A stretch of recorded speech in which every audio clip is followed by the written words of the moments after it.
podem haver anomalias no solo que não foram captadas pela sondagem, como por exemplo, solos colapsíveis ou expansíveis, zonas kársticas, túneis ou crateras de antigas regiões de mineração, presença de matacões, subsidência causada pela extração de água e combustíveis fósseis.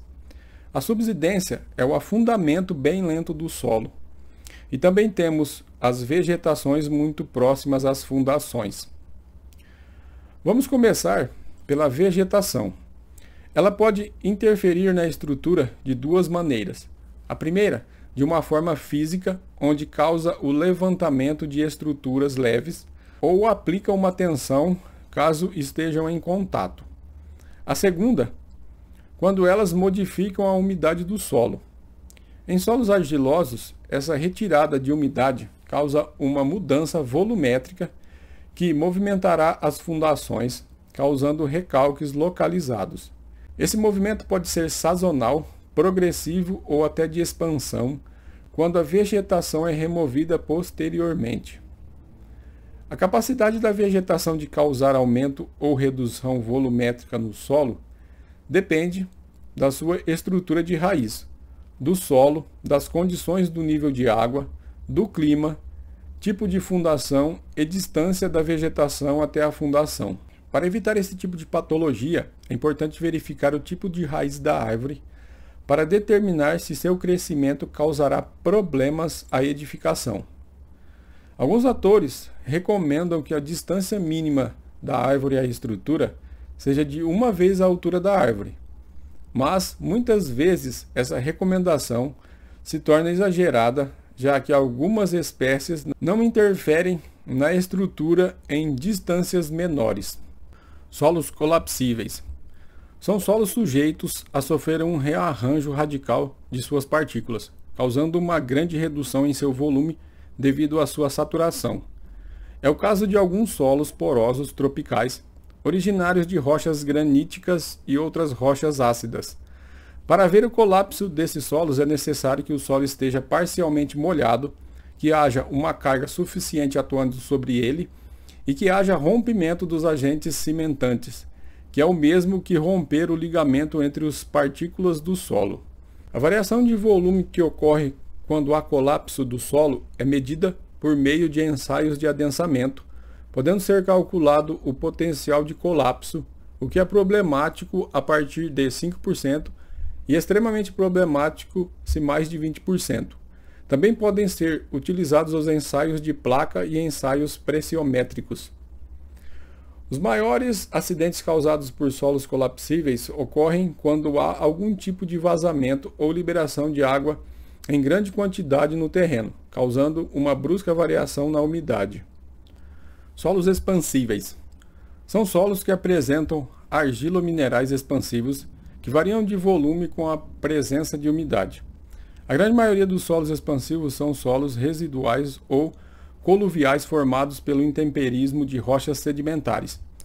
Esse tipo de problema afeta principalmente as fundações superficiais.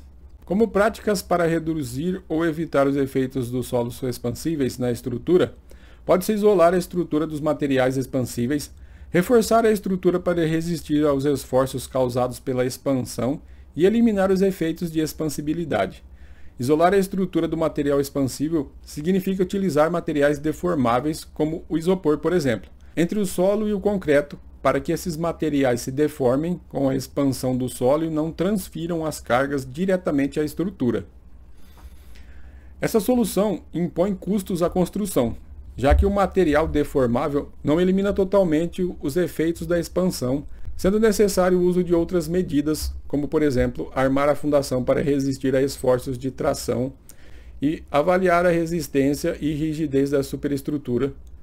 Portanto, é necessário avaliar sua viabilidade para cada obra.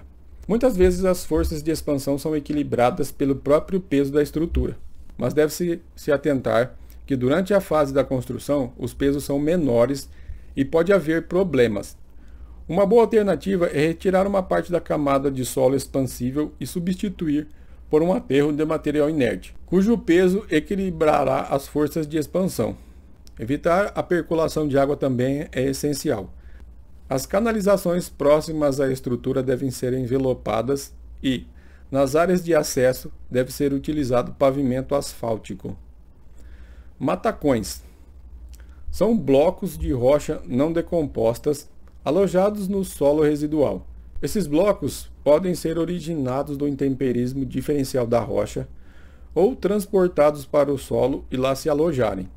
Eles causam problemas de interpretação dos resultados de sondagem, podendo ser confundidos com um perfil de rocha contínua, dificultando a implantação das fundações. Os matacões sempre devem ser ultrapassados para garantir que as premissas de projeto sejam atingidas, já que, caso a fundação se apoie neles, é possível que seu apoio não seja seguro e que hajam grandes recalques.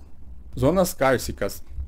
As rochas compostas por carbonato de cálcio e magnésio, rochas calcárias ou dolomíticas, possuem a característica de serem solúveis em águas levemente ácidas, águas com dióxido de carbono dissolvido.